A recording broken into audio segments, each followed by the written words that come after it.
अन्नदाता, पग पग पर है संग तुम्हारे अन्नदाता। लहू किसानों का बन के पसीना सींचता है धरती का सीना। मेहनत का तेरी हक दिलवाने, नई तकनीक नई खोज बताने। पशुधन को गुणवान बनाना, पौध सुरक्षा को सिखलाना, खेती के सब गुर समझाने, भारत का सरताज बनाने। आठों पहर है संग तुम्हारे अन्नदाता, अन्नदाता। नमस्कार, मैं श्वेता भट्टाचार्य आप सभी दर्शकों का अन्नदाता कार्यक्रम में स्वागत करती हूं। हर रोज की तरह कार्यक्रम में हम लेकर आते हैं खेतीबाड़ी से जुड़ी हुई बहुत सी लाभकारी जानकारियां। तो चलिए सबसे पहले देखते हैं क्या है विशेष आपके लिए आज के कार्यक्रम में।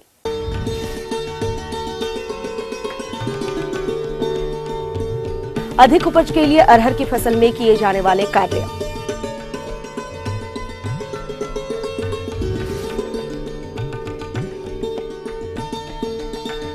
मूंगफली की फसल को हानि पहुंचाने वाले कीटों का नियंत्रण।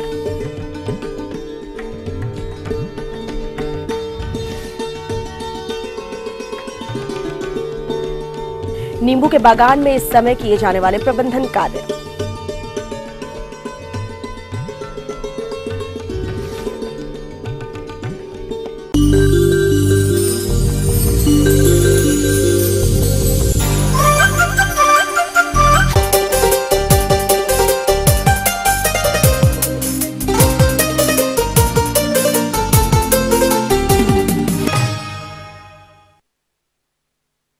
जिन किसान भाइयों ने अरहर की बुआई की होगी वो फसल इस वक्त बढ़वार की विभिन्न अवस्थाओं पर खड़ी है और अरहर की फसल से अच्छी उपज के लिए जरूरी है कि इस समय फसल को खरपतवार और कीट व्याधियों से होने वाले नुकसान से बचाया जा सके, तभी आप अरहर की खेती से अधिक लाभ ले सकते हैं।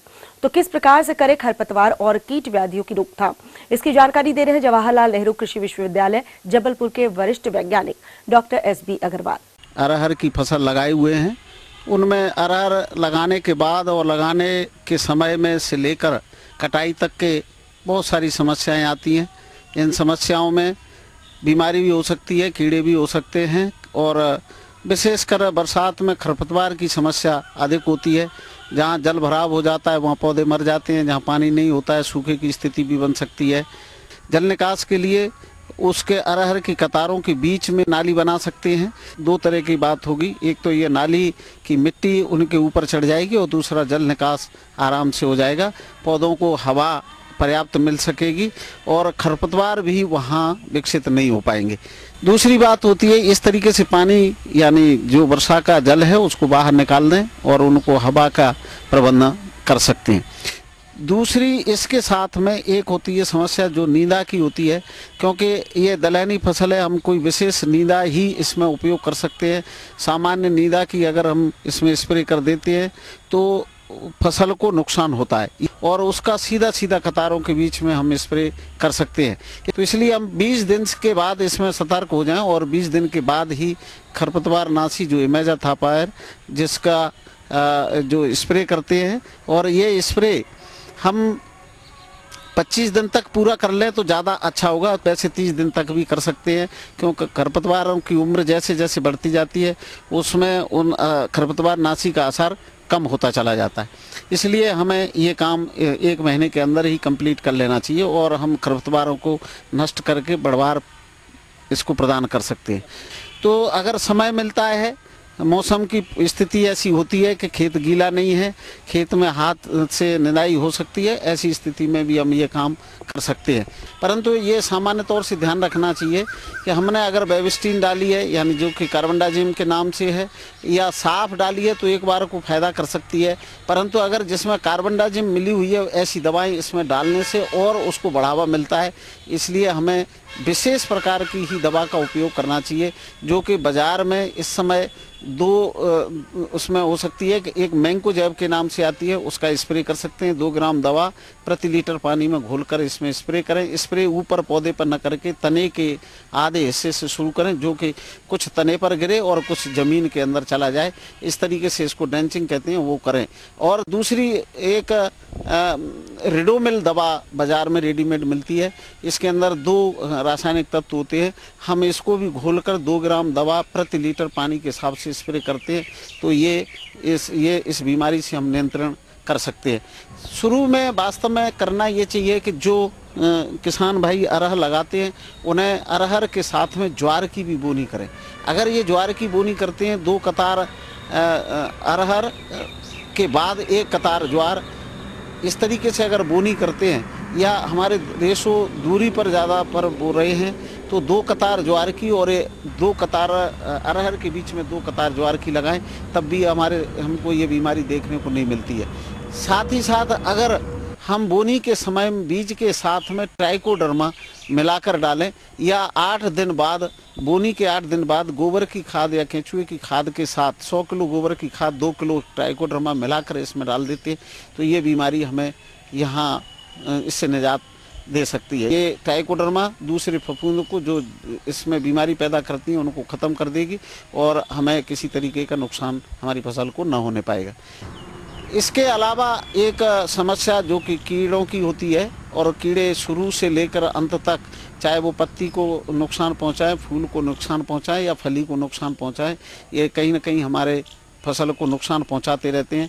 तो अभी की स्थिति में, ताज़ा स्थिति में पत्तियां हैं, पत्ती मोड़क भी एक बीमारी, कीड़ा लगने की संभावना होती है, जिसमें वो अपने अंडे रखते हैं और वहीं इल्ली बन जाती है, वहीं से बड़ा वयस्क होकर फिर फली को नुकसान पहुंचाता रहता है। तो ये पत्ती मोड़क भी हो सकता है, और पत्ती में छेद काटने वाले भी इस समय हो सकते हैं। तो ये ऐसे, या रस चूसक कीड़े भी हो सकते हैं, जिनसे पत्तियां जालीदार हो जाती हैं, उसका जो हरा पदार्थ है खत्म हो जाता है। इसमें 2 दवाओं का मिश्रण तैयार होकर आया है, जिसमें ट्राइजोफॉस और डेल्टामेथरिन है। ये ट्राइजोफॉस और डेल्टामेथरिन कोरोकिल के नाम से बाजार में उपलब्ध है। इसमें 250 ml दवा 1 एकड़ के लिए पर्याप्त होती है। 1 लीटर में 4 एकड़ में ये दवा डाल सकते हैं।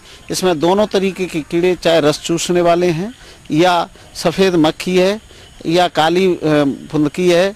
दूसरे जो पत्ती को काटने वाले हैं, इल्ली की मात्रा, अगर कहीं इल्ली की संख्या बढ़ रही है तो उसको भी ये नियंत्रित करेगी। और इस तरीके से हम इन तीनों तरीके की समस्याओं से, इससे इन दवाओं का उपयोग करते हुए प्रबंधन के माध्यम से हम निजात पा सकते हैं। ये थी कुछ उपयोगी जानकारियां। अब लेते हैं एक छोटा सा ब्रेक, जल्द लौटेंगे और कार्यक्रम में आगे है महत्वपूर्ण जानकारियां। बने रहिए हमारे साथ।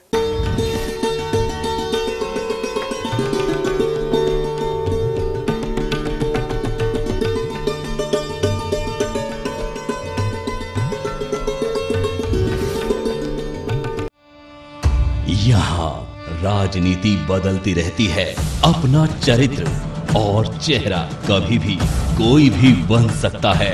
सियासत का मोहरा, यहाँ इंसान फरिश्ता है तो दरिंदा भी। यहाँ अगर शेर है तो खूबसूरत परिंदा भी। इस धरा पर जहाँ पूजे जाते हैं महाकाल, खबरों का भी बदलता रहता है सूरते हाल। देखिए अपना एमपी सिर्फ ईटीवी न्यूज पर।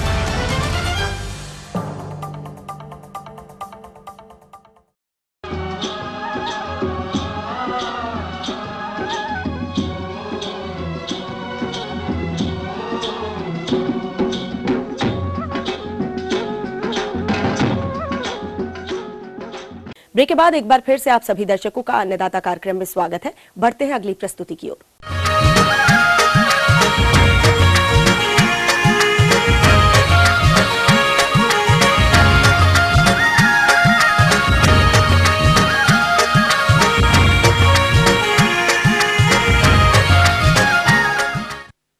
हमारे जिन किसान भाइयों ने समय से मूंगफली की बुआई की होगी, उनकी फसल बढ़वार की अवस्था पर खड़ी होगी। लिए जरूरी है कि इस समय फसल को खरपतवार और कीट व्याधियों से होने वाले नुकसान से बचाया जा सके। तो किसान भाइयों कैसे करें इन कीटों की रोकथाम, इस विषय पर जानकारी के लिए देखिए कार्यक्रम का ये अंश। मूंगफली एक नकदी फसल है जिसका उत्पादन कम होने के कई कारण हैं, जिनमें से एक प्रमुख कारण है कीटों का आक्रमण। तो मूंगफली की फसल में रस चूसक कीट जैसे माहू, फुदका, थ्रिप्स आदि का प्रकोप होता है। ये कीट पौधों का रस चूसकर उन्हें नुकसान पहुंचाते हैं। साथ ही पीत शिरा मोजेक जैसे रोग का वाहक का कार्य भी करते हैं। इन्हीं कीटों में दूसरा कीट है दीमक। यह कीट मूंगफली की फसल का एक भयंकर कीट है। यह पौधों की जड़ों को काटकर नुकसान पहुंचाता है, जिससे पौधे सूख जाते हैं। असिंचित क्षेत्रों में इस कीट से फसल को ज्यादा क्षति देखी गई है। मूंगफली की फसल में लगने वाला तीसरा कीट है सफेद सूंडी या व्हाइट ग्रव। इस कीट का प्रकोप मूंगफली की फसल में मध्य जुलाई से सितंबर तक ज्यादा देखा गया है। यह कीट फसल की प्रारंभिक अवस्था में पौधों की जड़ों को नुकसान पहुंचाते हैं, जिसके फलस्वरूप पौधे सूख जाते हैं। इसी में तीसरा कीट है बिहार रोमिल सूंडी।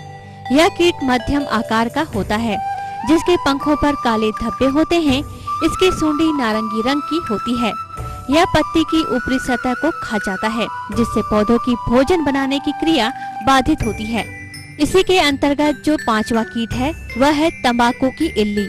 इस कीट की सूंडी लगभग 4 सेंटीमीटर लंबी व काले हरे रंग की होती है। इसकी सूंडी पत्तियों को खाती है, जिससे उत्पादन में काफी हानि होती है। किसान भाइयों, अब बात करते हैं इन उपरोक्त कीटों के समेकित नियंत्रण की, जिसमें सर्वप्रथम बात करते हैं सस्य क्रियाओं के द्वारा कीट प्रबंधन पर। तो सर्वप्रथम खेत की ग्रीष्मकालीन जुताई करें। कीटग्रस्त पौधों को निकालकर नष्ट कर दें। हमेशा कीट प्रतिरोधी किस्मों का चयन करें। खेत की नियमित साफ सफाई करें, अर्थात खेत को खरपतवार मुक्त रखें। खाद की अनुशंसित मात्रा का ही प्रयोग करें। फसल के चारों ओर रक्षक फसल जैसे मक्का आदि का प्रयोग करें। आइए बात करते हैं इनके जैविक नियंत्रण के बारे में। कीटों के प्रकोप की प्रारंभिक अवस्था में नीम आधारित दवा का 5% घोल बनाकर छिड़काव 7-7 दिनों के अंतर पर करें। इसके अतिरिक्त NPV 250 LE का 15 दिन के अंतराल से छिड़काव करें। इससे फली छेदक व पत्ती भक्षक कीटों का नियंत्रण किया जा सकता है। आइए बात करते हैं यांत्रिक क्रियाओं द्वारा प्रबंधन पर। इसके अंतर्गत खेत में फेरोमोन ट्रैप का प्रयोग करें। रस चूसक कीटों के नियंत्रण के लिए चिपचिपे प्रपंच का प्रयोग करें। प्रकाश प्रपंच का प्रयोग करके क्षेत्रीय अभियान चलाना चाहिए एवं खेत में टी आकार की खूंटियों का प्रयोग करें, जिस पर पक्षी आकर बैठेंगे और कीटों को खाकर संख्या कम करेंगे। इतने उपाय करने के बाद भी यदि कीटों का प्रकोप यदि आर्थिक क्षति स्तर को पार कर जाता है, तब रासायनिक नियंत्रण कर प्रयोग करें, जिसमें रस चूसक कीटों के नियंत्रण के लिए इमिडाक्लोप्रिड दवा की 1 मिलीलीटर मात्रा प्रति 3 लीटर पानी में घोल बनाकर छिड़काव करें एवं खड़ी फसल में दीमक का प्रकोप होने पर क्लोरोपाइरिफास 20 EC दवा 4 लीटर प्रति हेक्टेयर की दर से सिंचाई के पानी के साथ मिला दें। सफेद सूंडी की रोकथाम के लिए 20 किलोग्राम प्रति हेक्टेयर की दर से 5% हेप्टाक्लोर या थीमेट 10%, दानेदार 15 किलोग्राम मात्रा भूमि में मिला दें। प्रौढ़ सूंडियों को खत्म करने के लिए मेटासिस्टॉक्स 25 EC की 1 लीटर मात्रा 1000 लीटर पानी में घोलकर प्रति हेक्टेयर की दर से छिड़काव करना चाहिए।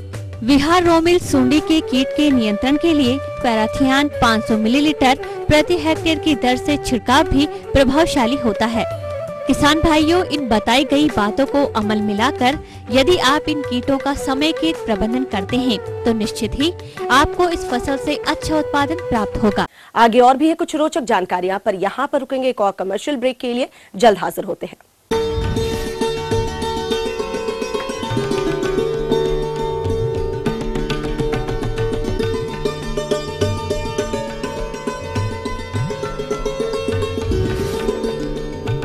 देश के किसी भी कोने में होने वाले चुनाव, क्या यार, दिन भर वही घिसी पिटी चीजें। इसमें न्यूज़ थी, एंटरटेनमेंट कहाँ था? बासी हो गया बॉस, पका डाला। क्या हुआ, ऊब गए? तो हो जाइए रिफ्रेश। लीजिए जायका मनोरंजन के सभी रसों का, वो भी चटपटे और मजेदार अंदाज में। मिर्च मसाला।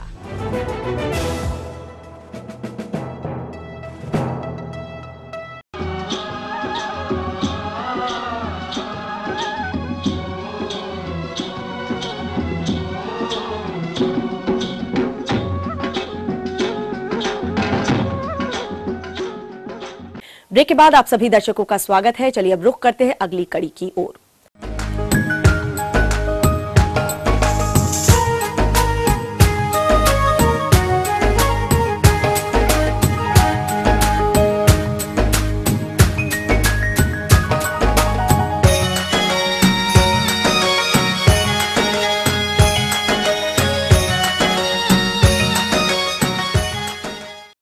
नींबू के बागों में फल लगे हुए हैं जिनकी गुणवत्ता अच्छी बनी रहे और इससे अच्छी आय प्राप्त हो सके, इसके लिए इस समय बाग में कुछ प्रबंधन कार्यों को करना जरूरी हो जाता है। तो आइए इस विषय पर जानकारी दे रहे हैं एक विषय विशेषज्ञ डॉक्टर पीएन कटियार।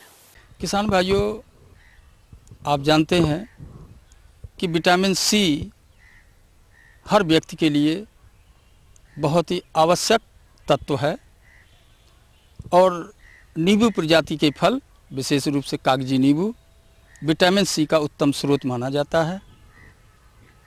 और इसके क्योंकि बहुत सारे उपयोग हैं, जब घर में हमारे शरबत बनता है तो कहते भाई इसमें नींबू का छोड़ दीजिए ताकि शिकंजी बन जाए और अतिथियों का एक अच्छा स्वागत है। इसके फल, नींबू प्रजाति में फल आने की 2 बहार है। विशेष रूप से यहाँ उत्तर भारत में एक फरवरी और मार्च, दूसरी जुलाई और अगस्त है।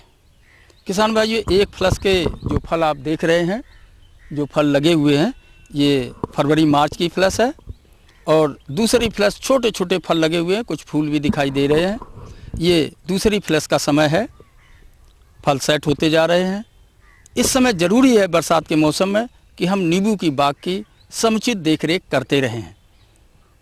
समुचित देखरेख के लिए पहली आवश्यकता है कि बरसात में वर्षा जब होती है तो विभिन्न प्रकार के खरपतवार हर सप्ताह और 10 दिन पे उगते रहते हैं, जिसके लिए जब भी 4 दिन 5 दिन का मौका हमें मिल जाता है, खेत सूख जाता है, हम उसकी हल्की जुताई कर देते हैं, पौधों के चारों तरफ के थालों की सफाई कर देते हैं, उससे खेत हमारा मुक्त रहे। खरपतवार भारी मात्रा में हमारे ज़मीन में उपलब्ध पोषक तत्वों का ह्रास करते हैं, इसलिए हम खाद और खरपतवारों को नष्ट करने के उपरांत समुचित मात्रा में खाद और उर्वरक की मात्रा का प्रयोग करते रहते। नींबू का अगर पौधा जवान माना जाता है, यदि 6 साल का पौधा है तो 150 ग्राम नाइट्रोजन, 75 ग्राम फास्फोरस और 75 ग्राम म्यूरेट ऑफ पोटाश की ज़रूरत पड़ती है। जब भी मौसम साफ़ हो, हम इतनी ही मात्रा को 10 किलो सड़ी गोबर की खाद के साथ मिला करके और जो पौधे के चारों तरफ का क्षेत्रफल है उसमें हम इसका प्रयोग करके हल्की सी गुड़ाई कर देते हैं, ताकि जो बढ़ने वाले फल हैं, जो आने वाले फल हैं, उनके लिए पोषक तत्वों की कमी न रहे।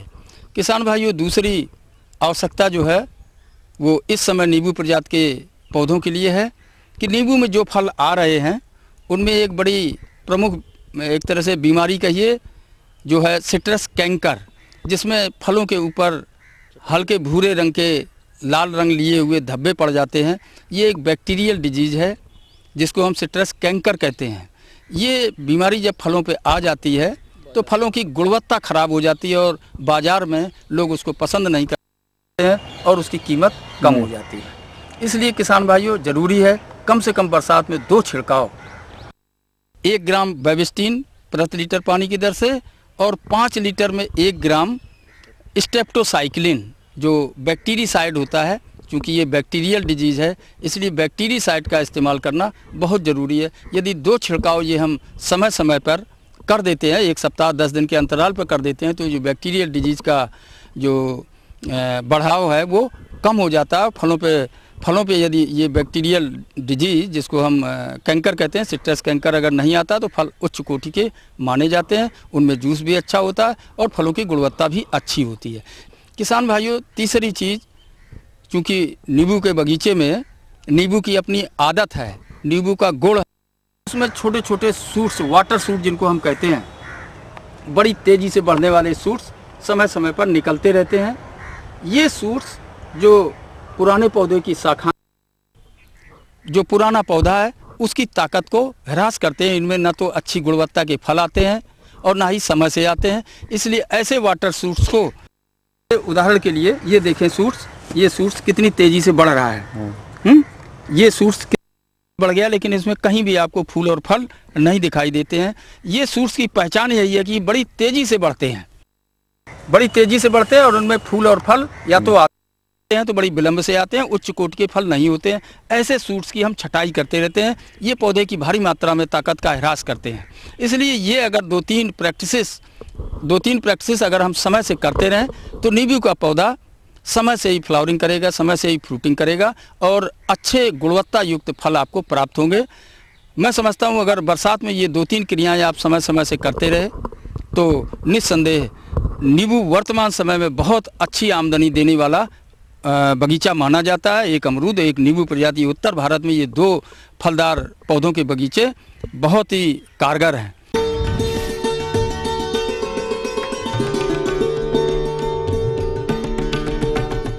अन्नदाता हेल्पलाइन निशुल्क फोन संपर्क सेवा के माध्यम से आपके द्वारा पूछे गए प्रश्नों में से 1 या 2 महत्वपूर्ण प्रश्नों को हम अपने कार्यक्रम में शामिल करते हैं। इसी के तहत आज का चयनित प्रश्न और उसका जवाब इस प्रकार से है। अन्नदाता निशुल्क फोन संपर्क सेवा के माध्यम से पूछे गए प्रश्नों में से आज हमने जिस प्रश्न को कार्यक्रम में शामिल किया है उसे पूछा है ग्राम गुनापुरा, जिला मुरैना के कृषक नरेंद्र शर्मा ने। यह वर्षा जल द्वारा हो रहे भूमि कटाव को रोकने की विधि के बारे में जानकारी चाहते हैं। तो नरेंद्र शर्मा जी, आपकी जानकारी हेतु प्रस्तुत है कार्यक्रम का यह अंश। जैसा आप सभी जानते हैं कि बारिश का सीजन शुरू हो गया है। सभी किसान अपने अपने खेतों में बुआई की तैयारी, खेतों की तैयारी में व्यस्त हो चुके हैं। लेकिन ये बारिश का मौसम जो है समस्याएं भी बहुत पैदा करता है। जब बारिश तेज होती है तो भूमि का क्षरण भी होता है और ये भूमि क्षरण जो है अपने साथ जो उपजाऊ मिट्टी है ना, जिसमें उपजाऊ तत्व होते हैं, वो सब अपने साथ बहा के ले जाती है और अंततः पैदावार के ऊपर इसका असर आता है। ये भूक्षरण जो है इसको रोकना बहुत आवश्यक है। भूक्षरण जब तेज बारिश होती है तो पहले बूंदों के रूप में, फिर वो बूंदें बड़ी होके छोटी छोटी नालियों के रूप में, और नाली बड़ी होती हैं और उसके बाद फिर वो गली के रूप में विकसित होती हैं और अपने आप मिट्टी काटते हुए आगे बढ़ती हैं। और ये मिट्टी काटते काटते आगे चल के वो खेतों को काटना शुरू कर देती हैं, जिससे खेत भी पूरे खेत तक चले जाते हैं और ये बहुत ही गंभीर समस्या आप लोगों के सामने है। ये तो भूमि क्षरण की बात हो गई। अब ये गंभीर समस्या जो है उससे छुटकारा कैसे पाया जाए, भूमि क्षरण को कैसे रोका जा सकता है, इसके बारे में अपन थोड़ा चर्चा करेंगे, है ना। जैसे कोई खेत ढालू होते हैं, कोई समतल होते हैं। तो समतल खेत में भूक्षरण की इतनी समस्या नहीं है, लेकिन जो ढालू खेत होते हैं उनमें भूक्षरण की समस्या बहुत अधिक होती है। तो ऐसे खेतों में जब जुताई करते हैं तो ढाल के विपरीत दिशा में जुताई करें, बोनी करें, ढाल के विपरीत दिशा में करें। ढाल के विपरीत दिशा में करीब 8 मीटर 10 मीटर पर, जैसा कि खेत की साइज़ है उसके अनुसार उसमें मेड़ बनाई जा सकती हैं, फील्ड मंद या फिर नालियाँ खोदी जा सकती हैं, जिससे क्या है कि ऊपर से पानी जो बह के आता है अपने साथ मिट्टी बहा के लाता है, वो नालियों में या मेड़ में के पास जमा हो जाता है और वो खेत से बाहर वो मिट्टी नहीं जा पाती है ना। इसी प्रकार से कुछ वेजिटेटिव बाढ़ हैं, जैसे खस घास है ना। खस घास की अगर पट्टियाँ बना दी जाएं हर 10 मीटर पर 15 मीटर पर, तो वहाँ पर भी वो मिट्टी आके रुक जाती है और पानी खस घास के वहाँ से वो निकल जाता है।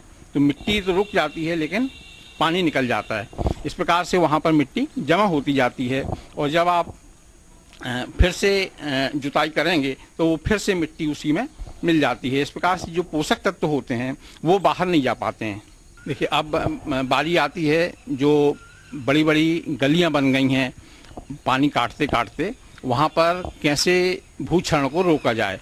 तो वहाँ पर जो लोकल मटेरियल मिल रहा है, जैसे पेड़ की डाल हैं, श्रब्स हैं, झाड़ियाँ हैं, है ना, छोटे छोटे पेड़ हैं, उनको काट के बहाव के उसमें डाल दें तो बांध बन जाएंगे। तो उससे क्या है कि मिट्टी तो आके रुक जाती है लेकिन पानी वहाँ से निकल जाता है। कभी कभी ऐसा भी होता है कि बहुत से खेत बहुत बड़े बड़े रेवाइंस बन गए हैं, घाटियां बन गई हैं। तो ऐसी जगह पे लिए बहुत ही सूटेबल हम आपको एक गैबियन संरचना बता रहे हैं। तो गैबियन अगर बना ले वहाँ पर, तो गैबियन क्या है कि छोटे छोटे जालियों के, लोहे की जालियाँ लें और 2 feet by 4 feet, 2 feet by 3 feet लंबाई चौड़ाई में बॉक्स बना लें उसके। और वो बॉक्स जो है उस घाटी के, या वो जो पानी, यहाँ से पानी का बहाव बहुत तेज होता है, वहाँ पे 1 फुट नींव खोद के और वहाँ से जमाना शुरू करें। तो वो बॉक्स, 1 बॉक्स जमाएं, 2 बॉक्स जमाएं, तीसरी बॉक्स जमाएं, और जब पूरा चौड़ाई में कवर हो जाए तो उसमें बोल्डर डाल दें। उसके सबसे बड़ा फ़ायदा ये मिलता है कि ऊपर से जो पानी आता है तो पानी तो छन के निकल जाता है, लेकिन मिट्टी वहीं रुक जाती है। तो 3-4 साल में, 5 साल में वो पूरी घाटी, पूरा बड़ा बड़ा जो गड्ढा है या रेवाइन बन रही है, वो पूरा भर जाता है। और अगर मान लो उस गैबियन के बाहर दूसरी तरफ अगर कोई नाला बह रहा है या नदी है, और वो नदी का प्रेशर का अगर आता है बाढ़ की वजह से, तो वो भी उसको झेल लेती है उस प्रेशर को, और वो दीवार टूट नहीं पाती है, और कुछ ही दिनों में खेत समतल हो जाता है। ये बहुत ही सफल तकनीक है। और यहाँ पर ये रीवा के आसपास के जो गांव हैं, वहाँ पर हमने 18-20 इसके यूनिट बना के और इसको टेस्ट किया है।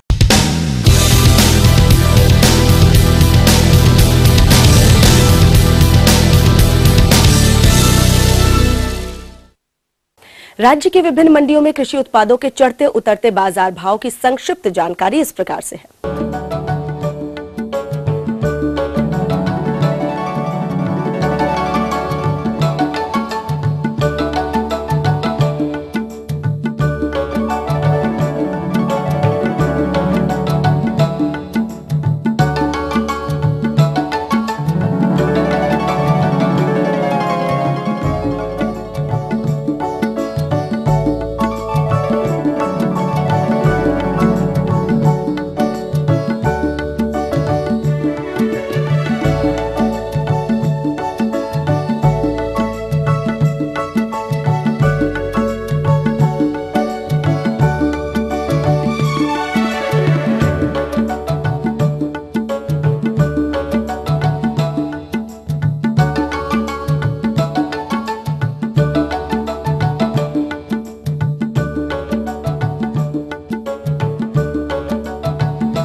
हम ये उम्मीद करते हैं कि आज का कार्यक्रम आप सभी दर्शकों के लिए उपयोगी रहा होगा।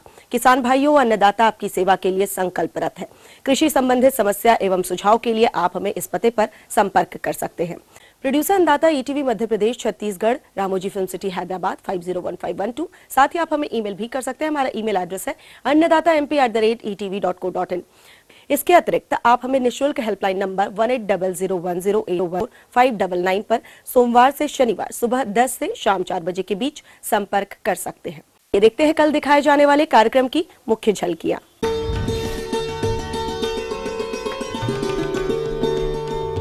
गेंदा फूल के अधिक उत्पादन के लिए रोपाई एवं रोपाई के बाद फसल का प्रबंधन।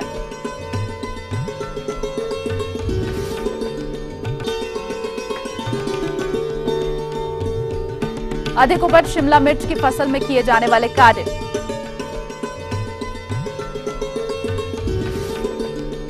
फिलहाल अन्नदाता की पूरी टीम को दीजिए इजाजत। कल फिर इसी वक्त आपसे मुलाकात होगी कृषि संबंधित कुछ और रोचक जानकारियों के साथ। नमस्कार।